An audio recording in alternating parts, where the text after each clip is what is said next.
Olá, meus amigos, minhas amigas. Hoje já estamos no dia 7 de agosto de 2020, uma sexta-feira, nos preparando para o final de semana. Espero que, com o inverno aí no Brasil, uma parte considerável do Brasil permite um consumo de cerveja no final de semana. Acho que, bom, estão perdoados. O fundamental é sair de máscara, é se preservar, é manter a vida. De preferência não sair, ficar em casa. Isto é que de alguma maneira nos preserva. Hoje é sexta-feira e, como toda sexta-feira, nós vamos fazer uma espécie de resenha aqui de uma obra qualquer. A nossa obra de hoje é justamente um filme de 1994, um filme já com uma certa idade, 26 anos, foi denominado no Brasil de Rainha Margot. Rainha Margot foi uma rainha da França nos anos 1500, no século XVI, e tem toda uma história muito especial. Essa história foi contada por Alexandre pai, não filho, o pai, e ele construiu todo um romance, né? Inventou uma série de histórias sobre a Rainha Margot. Algumas permaneceram como verdades durante muitos anos, e depois se descobriu que, na verdade, tudo isso fazia parte, ou algumas dessas coisas faziam parte da imaginação do autor, que, sem dúvida nenhuma, é um dos autores de imaginação mais fértil da história da literatura. E, de alguma maneira, também esse filme vai se tornar extremamente importante justamente pela sua atriz principal, a Isabelle Adjani, que recebeu no Festival de Cannes, recebeu a Palma de Ouro de melhor atriz, não? E teve também um outro prêmio, o Prêmio César de melhor atriz, justamente no período de lançamento do filme.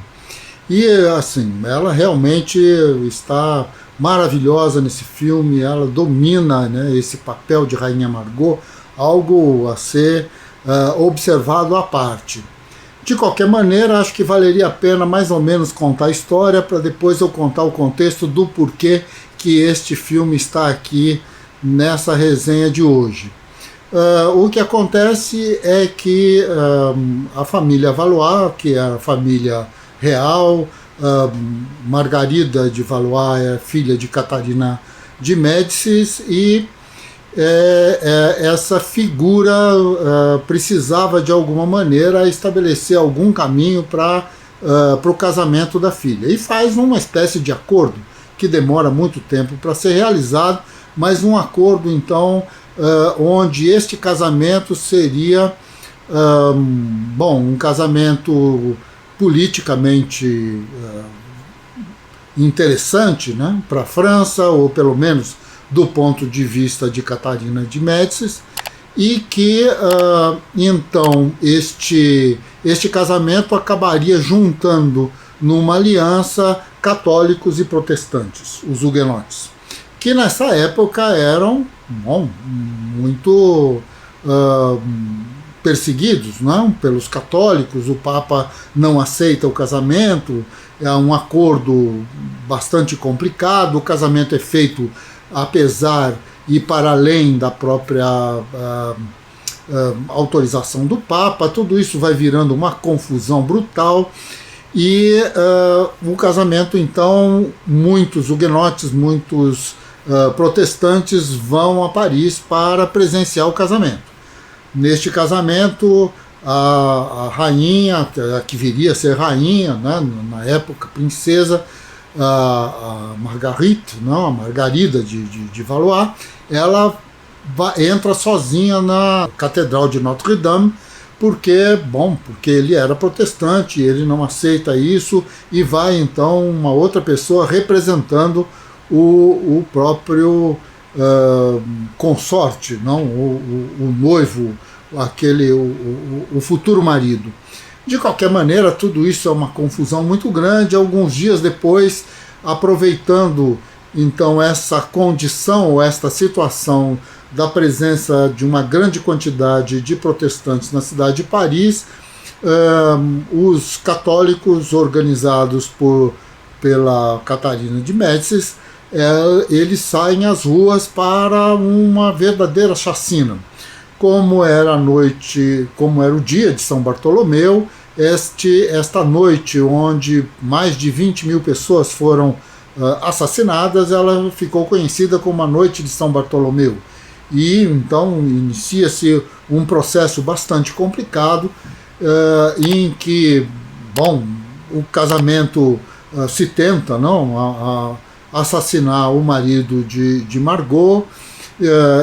Eles acabam saindo da França, vão então para Navarra, onde ele era já rei desse pequeno reino aqui na Península Ibérica, e nesse sentido então se faz acordos e desacordos, problemas e tais, e a vida dessas pessoas é uma vida bastante complicada para os nossos padrões, para o nosso ideário, para aquilo que a gente imaginaria uma série de governantes com algum tipo de moralidade.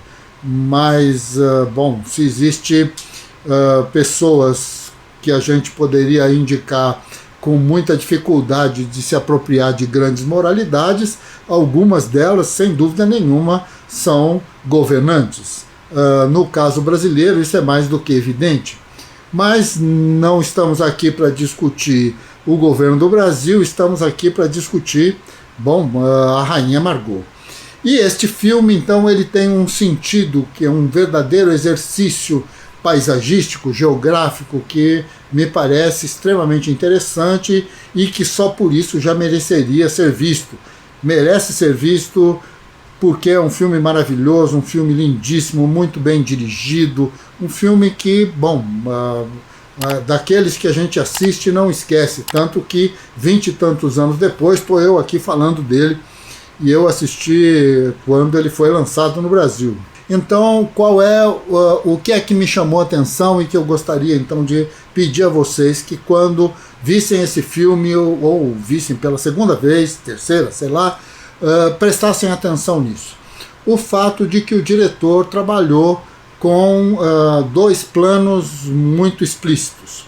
Ou a câmera estava diretamente focada no rosto, no corpo, nos rostos das pessoas que estavam dialogando, estavam muito próximas, elas estavam no primeiro plano, ou então o diretor colocava a câmera distante e se via então imagens de longa distância, e as pessoas estavam todas elas agrupadas em segundo, terceiro, eu não entendo nada de cinema, mas de qualquer maneira estavam distantes.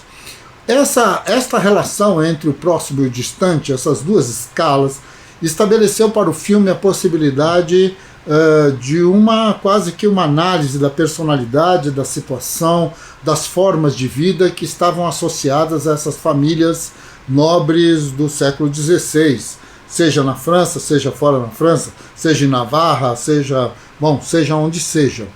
O fundamental é que quando a câmera está distante, seja no casamento, seja em outras cenas da própria corte ou mesmo na rua, tudo parece muito maravilhoso, quase que uma cena de teatro, uma cena onde pessoas lindas, com vestimentas lindas, com joias maravilhosas, vão atravessando salões e vão fazendo parte de festas, de brincadeiras e tudo mais.